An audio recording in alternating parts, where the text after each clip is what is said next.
خرجنا من بينهم سالمين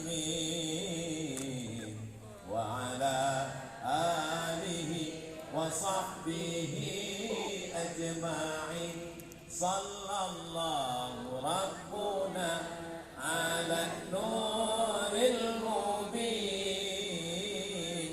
أحمد المصطفى سيد المرسلين وعلى آله وصحبه أجمعين وعلى آله وصحبه أجمعين.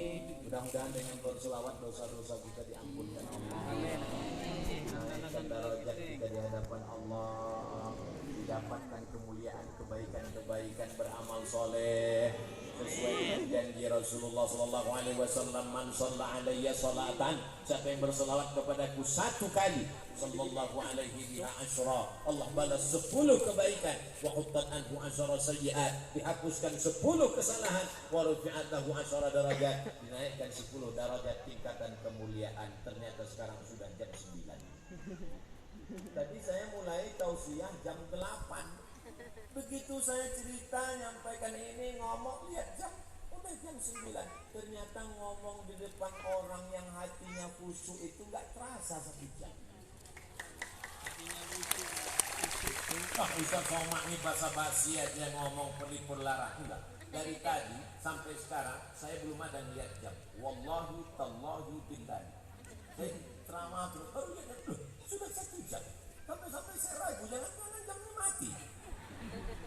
Ternyata kalau kita ngomong, orang hatinya terbuka, kita menyampaikan juga cair, tak terasa. Saya pernah tausiah, rasanya lama sekali menjelang buka puasa.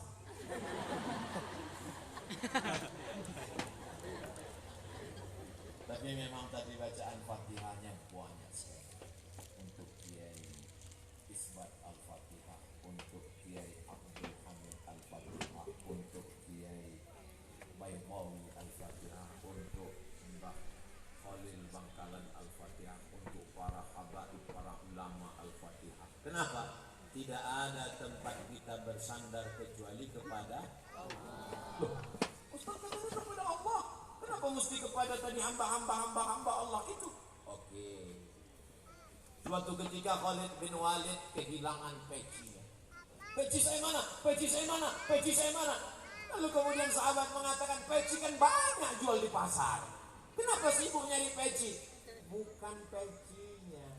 Di dalam peci itu ada rambut Rasulullah sallallahu alaihi wasallam. Pertanyaannya, kenapa enggak langsung aja ke Allah? Kenapa melalui rambut Rasulullah? Asma binti Abi Bakar, kalau anaknya sakit, dia ambil qirbah. Qirbah adalah kulit kambing, tempat air minum. Karena waktu itu belum ada lagi tempat air minum canggih seperti sekarang. Kulit kambing dijahit, setelah itu diisi air, lalu kemudian bekas minum Rasulullah SAW itu dituangkan air, diminumkan kepada anaknya. Kenapa enggak langsung aja kepada Allah? Ya Allah, sehatkan anakku, enggak perlu pakai qirbah ini, bid'ah wa kullu bid'atin dhalalah wa kullu dhalatin finnar. Ketika Nabi Ya'qub menangisi anaknya Yusuf, Nabi Ibrahim alaihissalam punya anak namanya Ishak. Ishak punya anak laki-laki namanya Ya'qub. Ya'qub punya anak laki-laki namanya Yusuf. Yusuf punya saudara namanya Yahuza. Keturunan Yahuza disebut dengan Yahudi. Jangan diterjemahkan. Nanti saya nggak bisa masuk ke Palestina. Ketika Nabi Ya'qub tidak bisa melihat karena menangis setiap pagi, petang, siang dan malam, kehilangan seorang anak buah hati belayan jiwa. Bagaimana cara Nabi Yusuf supaya ayahnya ini bisa melihat? Dia kirimkan bajunya. Idhab biqamisi hadha. Pergilah kamu membawa bajuku ini, bawa ke ayahku. Kenapa? Nanti kalau sudah baju ini sampai ya'ti basira, dia akan bisa melihat. Kenapa Nabi Yusuf enggak berdoa aja? Ya Allah, bukakan mata bapakku. Dan bapaknya juga Nabi. Kenapa Nabi Ya'qub enggak? Kenapa mesti pakai baju Yusuf? Bukankah karena baju itu dulu pandangannya hilang. Karena baju itu dilumuri dengan darah kambing. Lalu dikatakan, inilah baju Yusuf. Padahal itu adalah damun kadhib, darah bohong, darah dusta. Sebagaimana dulu baju itu menghilangkan pandangannya, sekarang Allah ingin menunjukkan mukjizatnya. Ketika baju itu datang sampai, apa kata Nabi Yakub? Inni la ajidu riha Yusuf. Aku mencium bau semerbak anak Yusuf. Ternyata bau manusia enggak sama. Setelah diteliti sekarang, ternyata bukan cuma cap jempol yang tak sama. Seorang ibu yang membesarkan anaknya, buah hati belayan jiwanya, 9 bulan 10 hari dia kandung. Di Pulau Madura ngandung masih 9 bulan 10 hari. Tempat lain sudah ekspres. Dia susukan 2 tahun lamanya, dia tahu bau anaknya, dia dapat mencium. Inilah ajidu riha Yusuf. Ketika baju Yusuf datang dia cium, lalu kemudian terbuka matanya. Kenapa tidak langsung berdoa kepada Allah? Melalui wasilah orang-orang soleh. Jadi kalau ada orang mengambil barokah dari para alim ulama, dari para habaib, dari zuriat Rasulullah, dari orang-orang yang dianggap wali Allah, yang dinyatakan wali masyhur, menyatakan ini wali Allah, dan dia mastur, dia tidak pernah mengakui dirinya, tapi orang lain mengatakannya, maka saya termasuk orang yang selalu suka mengambil barokah-barokah. Mudah-mudahan barokah ini melimpah kepada kita semua. Di mana kita bisa dapatkan itu? Di dalam kitab kuning.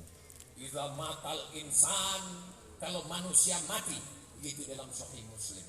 Tapi ada juga yang meriwayatkannya idza mata ibnu Adam. Enggak apa-apa. Karena memang kita semuanya adalah anak Adam. Yang tidak keturunan Adam berarti keturunan menurut Charles Darwin.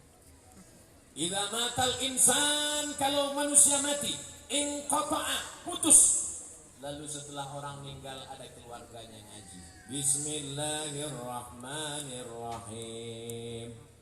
Yasin wal Qur'anil Hakim. Kalau baca Yasin begitu slow, pelan. Karena banyak juga orang sekarang baca Yasin cepat sekali, 120 km per detik. Mau fayakun, turjaun. Datang orang membacakan hadis, idza matal insan, idza mata ibnu Adam, in qata'a amaluhu. Jangan bacakan lagi karena sudah putus. Yang putus itu apa? Yang putus itu adalah orang yang meninggal putus amal taklifi. Orang meninggal enggak wajib sholat. Orang meninggal enggak wajib puasa, orang meninggal enggak wajib bayar zakat. Maka kalau ada orang enggak mau sholat, enggak zakat, enggak puasa, maka dia mesti